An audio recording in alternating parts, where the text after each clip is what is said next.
PSG Fan TV, bonsoir à tous, bonsoir. Salut les gars.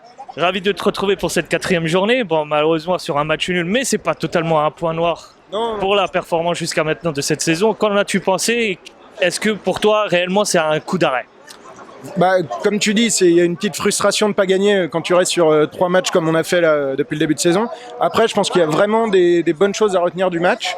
Je suis pas hyper déçu parce que je trouve que dans le contenu, on a fait un assez bon match. Évidemment, il n'y avait pas de réalisme suffisant. Et puis, il y a quand même eu un point noir sur la première demi-heure, je dirais, en étant large, où vraiment je trouve qu'on s'est fait bouffer dans l'impact, notamment au milieu, et où finalement ça s'explique assez bien avec le changement qu'il y a eu dans l'équipe, le seul changement. Et on pourra y revenir si tu veux. Et après, quand même, bonne réaction.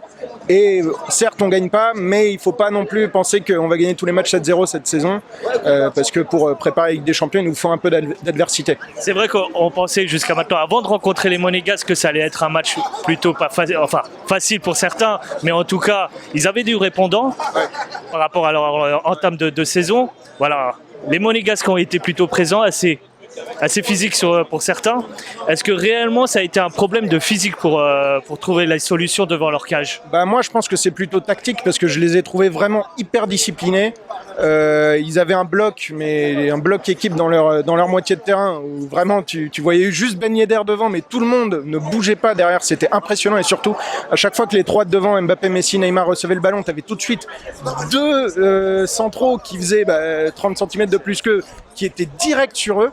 Et d'ailleurs, le ballon qu'on perd sur le premier but, il vient de là, parce que Messi il reçoit le ballon, il le perd, mais il est obligé de le perdre. Il faut pas. En fait, je sais plus si c'est Verratti ou quelqu'un qui lui donne, mais il doit pas lui donner, parce que tu sais qu'il va y avoir deux mastocs qui vont arriver sur lui et lui prendre le ballon.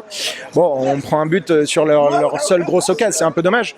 Mais franchement, Monaco, je les ai trouvés hyper disciplinés. Ils savaient pourquoi ils étaient venus là. C'était pas pour faire le spectacle, c'était pour amener un point au moins. Et ma foi, ça a bien marché pour eux. Hein. Donc bravo.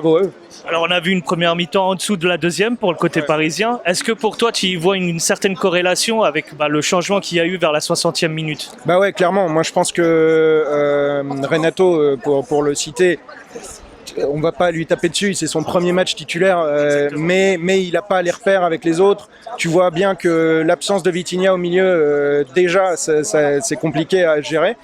Et beaucoup lui donne la faute aussi sur ses interventions défensives un petit peu. Ouais, moi je l'ai trouvé perdu en fait. Tu vois, il y a des moments où il récupérait le ballon, il savait pas à qui la donner, il savait pas quoi en faire.